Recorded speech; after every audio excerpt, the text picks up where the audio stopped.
Tahukah kamu kalau Jakarta punya segel rahasia? Banyak orang hanya melihat Jakarta sebagai kota metropolitan yang padat, penuh gedung tinggi dan macet. Tapi jika kita tarik garis imajiner, ada pola tersembunyi yang mungkin sengaja dibangun, atau kebetulan yang terlalu sempurna untuk diabaikan. Jakarta adalah warisan kolonial and blueprint tersembunyi. Batavia bukan dibangun asal-asalan. Para arsitek Belanda banyak yang menganut Freemason, makanya banyak simbol-simbol tersembunyi dalam tata ruang kota. Tujuan rahasianya membentuk sigil pelindung bagi pusat kekuasaan kolonial. Sebagai sarjana sipil sekaligus pemimpin yang tumbuh dengan tradisi kejawen, Soekarno bisa membaca bahasa tersembunyi ini. Ia sadar blueprint ini bisa diperkuat, tapi bukan dengan teknologi semata, melainkan dengan energi mistis Nusantara. Dari drone, jelas bundaran HI bentuk all-seeing eye dan patung selamat datang sebagai penjaga gerbang. Menyapa dunia tapi juga mengesankan salam penguasa, fungsinya kayak cakra pusat energi kota. Monas adalah falus and kekuatan solar. Api emas di puncak adalah flame of illumination. Kalau dilihat dari udara, Monas berada di pola mandala, persegi plus lingkaran, adalah simbol kosmos and pengendalian pusat. Bung Karno sendiri bilang, Monas itu pancaran cahaya abadi bangsa. Sebenarnya mirip Axis Mundi, tiang dunia di tradisi kuno. Kalau ditarik garis imajiner dari Monas, Istana Negara, arah ke bundaran HI, terbentuk segitiga tersembunyi. Ini seolah menunjukkan pusat kuasa dijaga dan dilindungi. Kemudian segitiga ini diperkuat dengan lingkaran energi dari berbagai titik sebagai support system, sehingga bentuknya seperti mandala yang bergerak. Titik ini dimulai dari Masjid Istiqlal, yang letaknya sejajar lurus dengan Monas, dan berhadapan langsung dengan Katedral Jakarta. Dua bangunan ini seperti simbol keseimbangan Islam dan Kristen, berdiri berdampingan memberikan aura positif bagi istana kepresidenan. Titik berikutnya ada Tugu Tani.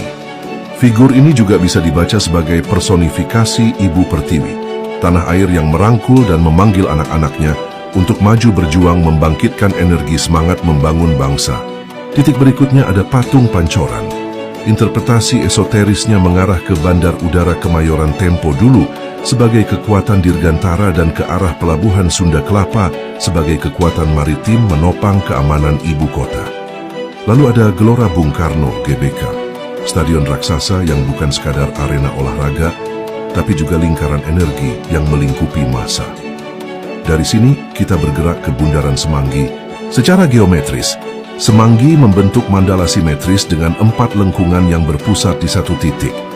Dalam esoterik, angka 4 melambangkan 4 arah mata angin, utara, timur, selatan, barat, pusat harmoni dunia. Simbol ini juga bisa dilihat sebagai portal energi yang menyalurkan kekuatan ke segala penjuru Jakarta. Titik selanjutnya adalah Gedung MPR DPR. Secara esoterik ditafsirkan sebagai lengkung kosmik, menyerupai yoni, simbol kesuburan, penerimaan, dan rahim kosmos. Bila Semanggi adalah cakra dasar, maka gedung DPR MPR bisa dibaca sebagai pusat kelahiran keputusan. Tempat energi rakyat diproses dan dilahirkan kembali menjadi hukum undang-undang. Museum Fathahillah bukan hanya saksi bisu sejarah Jakarta, tapi juga menyimpan lapisan energi yang lahir dari peristiwa besar di tahun 1740. Jejak itu ibarat resonansi masa lalu yang tak pernah benar-benar padam. Dalam tradisi simbolik, sebuah segel dipercaya membutuhkan keseimbangan, terang sekaligus bayangan. Dan justru dari sisa-sisa getir sejarah itulah muncul daya yang bisa menjadi pemicu, semacam bahan bakar spiritual, agar segel benar-benar hidup. Simbol jangkar pada segel ini tidak sekadar lambang pelaut. Ia dipercaya menghubungkan energi sejarah Sunda Kelapa dengan garis mistis pantai selatan. Sebuah penanda arah, seolah-olah segel ini bukan hanya berfungsi sebagai pelindung, tapi juga pengikat antara kekuatan maritim dan dunia gaib Nusantara.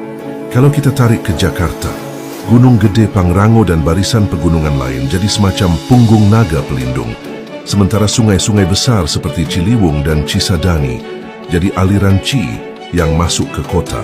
Jakarta bukan sekadar ibu kota, ia menjadi segel mandala yang hidup, kota yang dijaga oleh jaringan simbol arsitektural, darah sejarah, dan kekuatan gaib yang bekerja dalam senyap. Pertanyaannya, apakah semua ini hanya kebetulan? Atau Soekarno memang sengaja... Salam satu marta terpujilah kita semua.